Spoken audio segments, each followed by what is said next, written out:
Marami sila ba? Yan po mga tol, rinig po namin ni Brad Dib na napakadelikado na po ng kalagayan ng mag-ina ko ngayon. Dahil po sa nangyari ngayon na naligtas po ni Brad Ward yung kanyang mag-ina, ay yung kanyang asawa. Nigpitan na po nila yung pagbabantay ngayon. At napakasamang balita po na rinig namin, dahil ang naghahawak po sa aking mag-ina ngayon ay yung kalaban ko na si may hawak sa akong Brad, Commander Bangkil. anak ko nung una. Hanggang pag malaman ni Bagnot Brad na papasok tayo sa malapit na tayo sa inag ba, Kalilikado na pinapasa-pasan yung biyang Brad katulad ang pamo. Ipasa niya kay pare niya si Bangkil para malayo ba. Hindi po maganda yung lagay ng mag-ina ko ngayon. Dalawa lang kami at yung monitoring po ay napakarami. Monitor yung mga Susundan talaga yung mga galawan ng aming mga kasamahan. dapat na may kasamahan talaga tayo Brad na makita.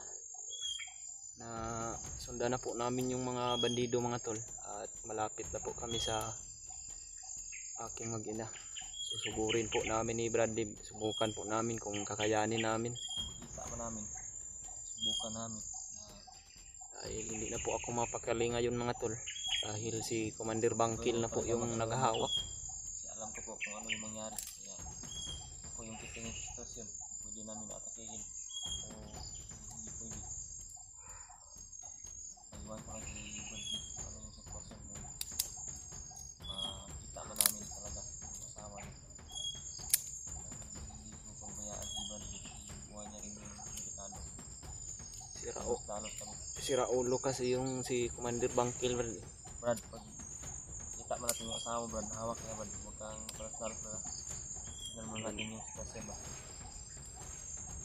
Kaya alam ko talaga na makikinig ako sa mga payo mo Brad. mas mahirap sa'yo Brad, pero kinig ka lang Brad. Balikan talaga natin yung asawa. Kalaking problema po talaga to. Nasa kamay pa ng mortal kong kalaban, si Commander Bangkil. Yan yung nag-tridor sa akin noon. Tridor po na tao yan si Commander Bangkil mga tol. Sana po i-share nyo po sa mga kasama namin mga tol, na tinig na po namin yung mga usapan ng bandido mga tol, na ang may hawak po sa aking mag-ina ay si Commander Bangkil. At sana po nakauwi na sila ni Brad Ward.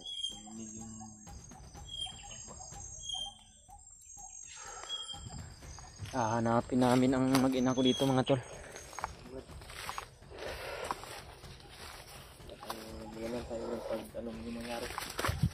Salamat talaga sa iyo Brad, dahil sinamahan mo ako.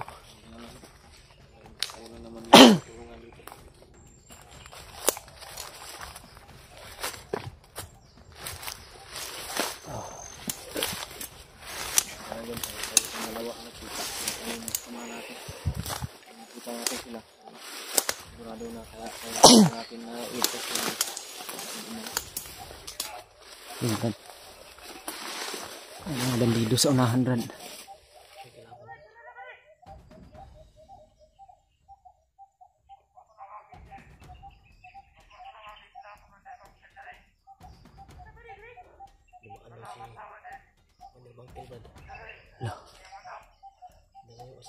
Bago lang daw dumaan.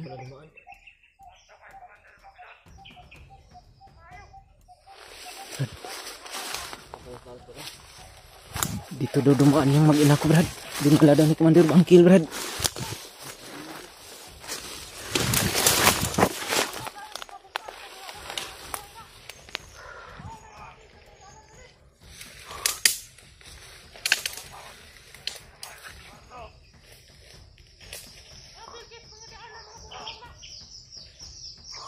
Naka-alerto sila lahat mga tol.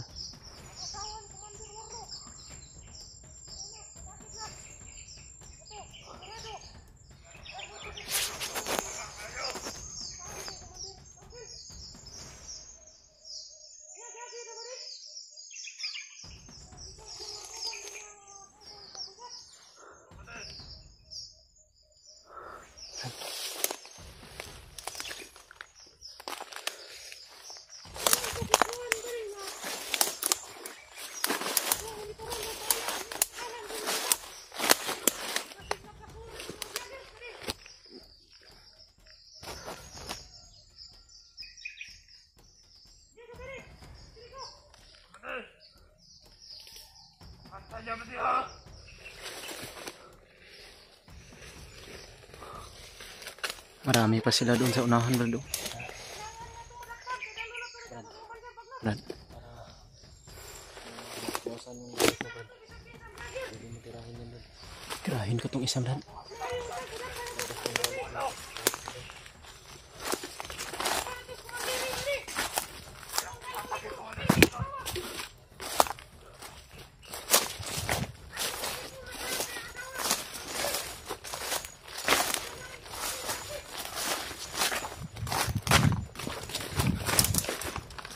Oh.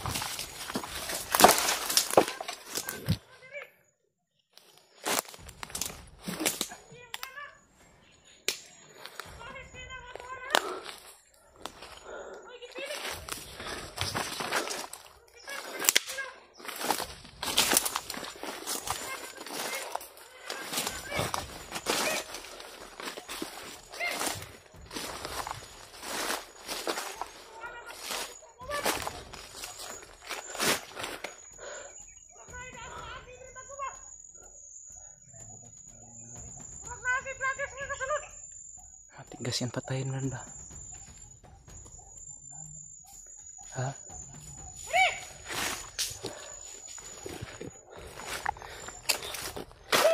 Ibarilin mo, Brad.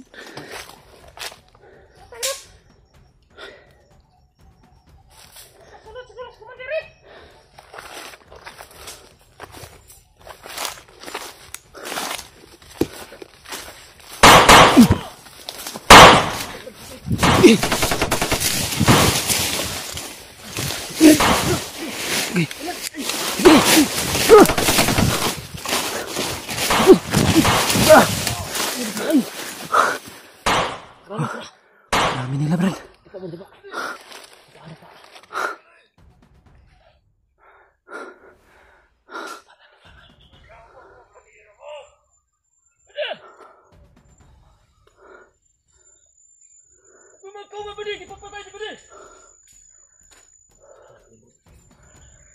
Brad, pagkakampiyansa, Brad.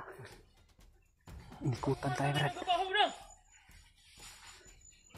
Brad!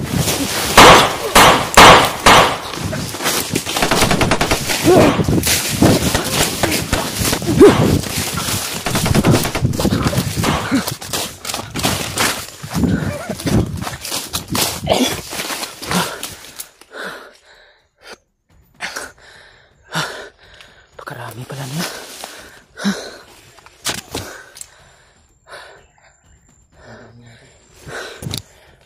Bala muna ako, Brad.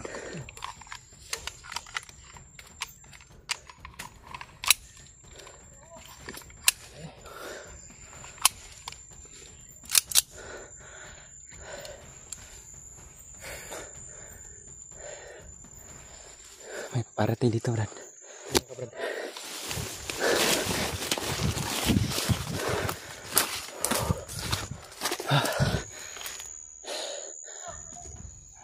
Napakarami ng kalaban namin ngayon, Brad, mga tol.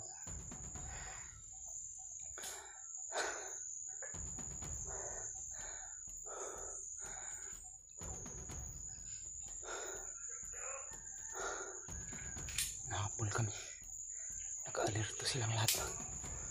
Yan sa pagkawala ng bihag na asawa ni Commander Warlo. Nigpitan na po nila yung pagbabantay sa mag-ina ko, mga tol. Lulusubin namin ni Dib ang kuta nila.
Malakas ang baril.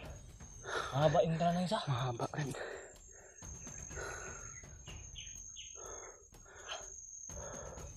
Pagkarami nila.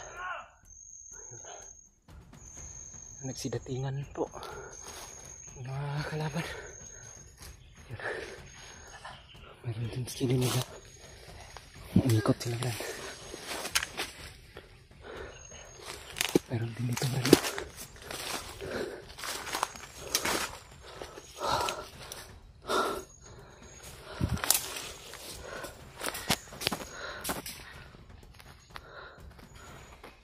Kaya pa ba kayong mag-vlogger kayo? Oh, likod!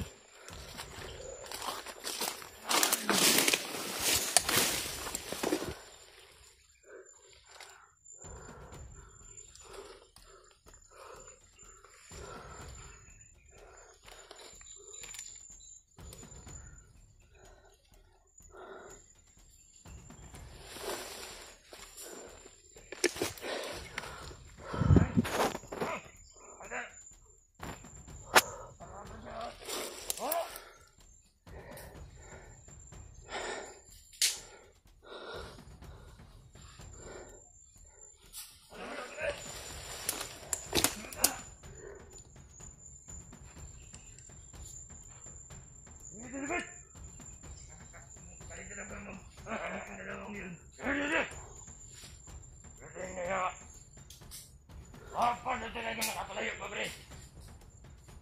Ito mga kauban ito. Mga mata yan, dagan. Ito mga kauban ng mga naman. Ito naman ito lang. Umutan yung mga salbayan sa mga balon. Magjakpan na kanila kayo. Kailangan pag-usahan nila yung mga kasalanan nila. Sabi ako, mga na magandang ko dito.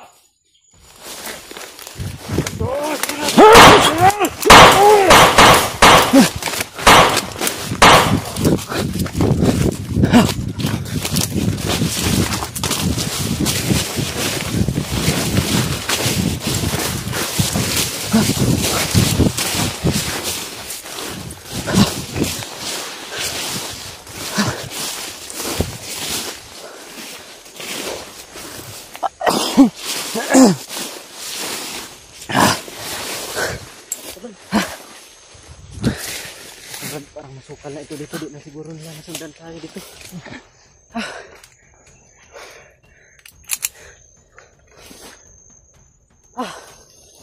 Kapagod talaga tayo intro nito.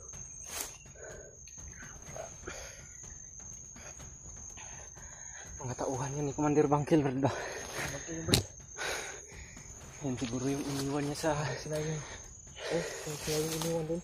daanan para hindi kami makapasok.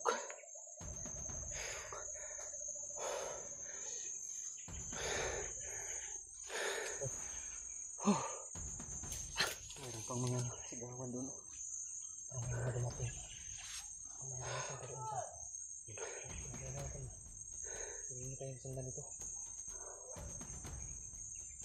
Ngayon na po kami doon sa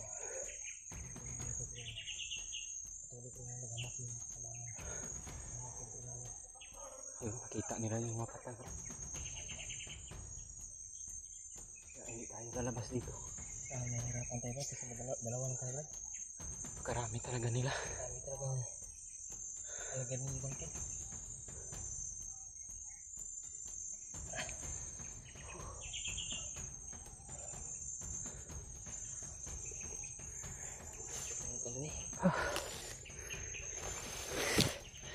Okay na kawan? Okay na. Kapoy lang kayo may. Pero may good news po kami na bigyan ko si Padre kanina. Ang yung galit niya ay bawasan ba? Tumira na yung isa. matigas talaga patayin pag may pula yung noo, Brad. Kaya tiniran lang ni Radid ng baril mga tol dahil pag orasyon yun, lalaban yun. Basta tol pa tayo sa orasyon. Sabi na ito nila. Hindi namin alam marami pala sila sa unahan. Buti ay walang sniper na nakaposting dito, Brad. Mahirap. Mahirapan tayo sa pagtakbo ba, sa paglayo kasi hindi talaga natatakbo kasi makikita tayo. Hindi tayo agad makalayo kasi Nakita po namin yung mga damo kanina mga tol. Mga nahahapay po. Parang may dumaan din dito na area ba? Kaya sila Brad G-Ward yun o sila Brad Julio ba? Si Brad Rimart. Baka dito rin sila dumaan. Ngunit good news naman po mga tol dahil hindi daw nila nahuli ulit yung asawa ni Brad G-Ward. Ang kasamaan lang ngayon yung mag-ina ko nasa kay Commander Bangkil lang po. yun lang yung problema kasi mortal na kalaban mo yan, Brad. Ang nangawak ng asawa mo. Sobrang malakas din yan si Commander Bangkil eh. Kumpare kasi yan ni Commander Bagnot at binibigyan niya talaga yan ng malakas na kapangyarihan. Malakas din talaga. Pero kung marami tayo, mas mahirapan siya sa atin kasi hindi siya lalaban, Brad, na hindi lasing, Brad. Lasing siya palagi, Brad. Alam mo naman siguro. Lagi yan nagiinom ng tuba. Ha? Tuba yung iniinom niya lagi. Mas maganda kung marami talaga tayo. Kung tayo yung hindi mahirapan, siguradong siya yung mahirapan sa atin. Brad, iba kasi pag marami tayo, malakas yung pulsa natin. Lipat tayo ng safety na lugar natin. Malayo tayo, Brad. Takbo tayo!